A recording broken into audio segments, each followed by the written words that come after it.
നോക്കൂ, ഏറ്റവും ആദ്യത്തെ ചോദ്യം ഞാൻ ഇങ്ങനെ തന്നെയാണ് ഡോക്ടർ ജയപ്രകാശ് താങ്കളിലേക്ക് പറയുന്നത്.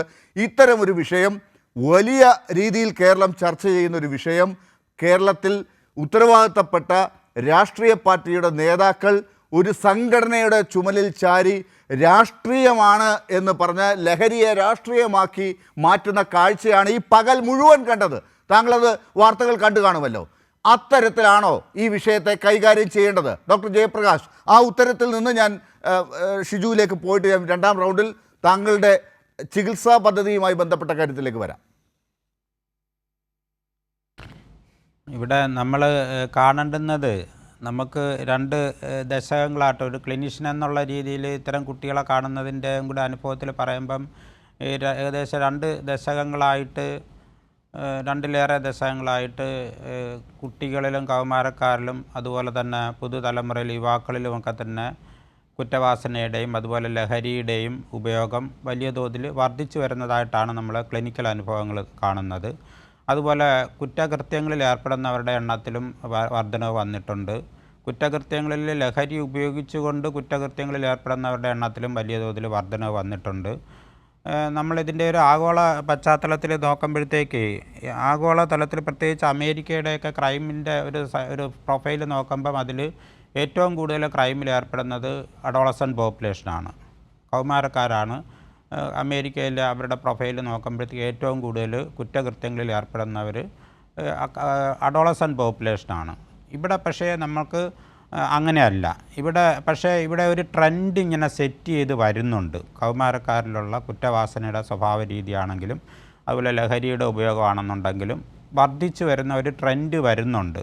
അപ്പോൾ ഇതിനൊരു വലിയൊരു പശ്ചാത്തലമുണ്ട്. അതിൻ്റെ ഒരു മൊത്തത്തിൽ ആ പശ്ചാത്തലത്തിലേക്ക് നമുക്ക് ഇപ്പോൾ സമയമുണ്ടോയെന്ന് എനിക്കറിയാൻ വയ്യ.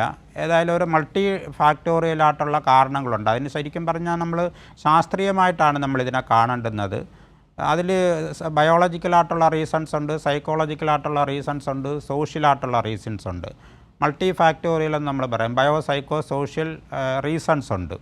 അത് നമ്മൾ ചർച്ച ചെയ്യുകയും അതുപോലെ തന്നെ ഇപ്പം ഇവിടെ കേരളത്തിൽ പ്രത്യേകിച്ചൊരു സാഹചര്യം ഇപ്പം വന്നിട്ടുള്ളത്, സർക്കാരും അതുപോലെ തന്നെ എല്ലാ മാധ്യമങ്ങളും പ്രത്യേകിച്ച് എല്ലാ പൊതുസമൂഹവും എല്ലാം ഈ ഒരു ട്രെൻഡിനെതിരെ, ഈ പ്രവണതയ്ക്കെതിരെ എങ്ങനെയാണ് നമുക്ക് ഒരുമിച്ച് നിന്നുകൊണ്ട് ഇത്തരം വെല്ലുവിളിയെ നേരിടാൻ കഴിയുന്നതെന്നുള്ള രീതിയിലുള്ള ചർച്ചകൾ നടക്കുന്നതായിട്ട് നമുക്ക് മനസ്സിലാക്കാൻ സാധിക്കുന്നുണ്ട്. അതായത് ഡോക്ടർ, ഞാൻ സ്ട്രെയിറ്റ് ആയിട്ട് ഞാൻ താങ്കളോട് ചോദിക്കുകയാണ്, അപ്പോൾ നമ്മുടെ പ്രതിപക്ഷ നേതാവ് പറയുന്നത് പോലെ SFI പോലൊരു സംഘടനയാണ് ഈ ഡ്രഗിൻ്റെ ഇവിടുത്തെ ഈ ലഹരിയുടെ മാഫിയയ്ക്ക് പിന്നിൽ, അത് ഇതിങ്ങനെ വളർത്തിക്കൊണ്ടിരിക്കുന്നത് എന്ന് പറഞ്ഞാൽ അത് ശാസ്ത്രീയമാണോ? അല്ല, അത് ഏതെങ്കിലും ഒരു രാഷ്ട്രീയ സംഘടന അല്ലെ വിദ്യാർത്ഥി സംഘടനകളുടെ ചുമരിൽ വെച്ച് കെട്ടിക്കൊണ്ട് നമുക്ക് ഇതിൻ്റെ വിഷയങ്ങൾക്കെല്ലാം പരിഹാരം കാണാനോ കാരണങ്ങൾ കണ്ടെത്തുന്നതിനോ നമുക്ക് സാധിക്കില്ല. അതിനകത്ത് രാഷ്ട്രീയം കലർത്തരുതെന്നുള്ളതാണ് നമ്മളെപ്പോലുള്ളവരുടെ ഒരു അഭിപ്രായം. അത് മൊത്തത്തിൽ രാഷ്ട്രീയ പക്ഷഭേദമന്യേ പ്രത്യേകിച്ച് നമ്മൾ കാണേണ്ടുന്നത് കേരളത്തിലെ ക്യാമ്പസുകൾ വലിയ തോതിൽ രാഷ്ട്രീയവൽക്കരിക്കപ്പെട്ട ക്യാമ്പസുകളാണ്.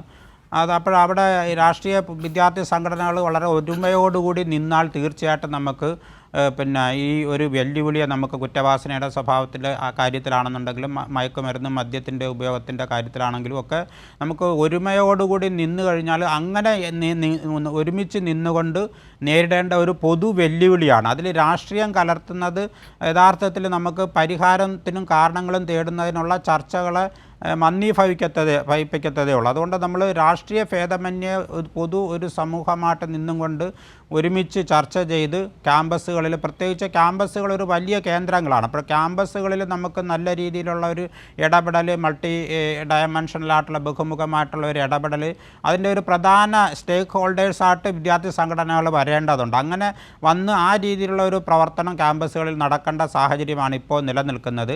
അതിന് ഇത്തരത്തിലുള്ള രാഷ്ട്രീയ ചർച്ചകൾ നടത്തി നമ്മളുടെ ലക്ഷ്യത്തിൽ നിന്ന് നമ്മളെ വ്യതിചലിച്ച് പോകരുതെന്നാണ് നമ്മളെപ്പോലുള്ളവർക്ക്.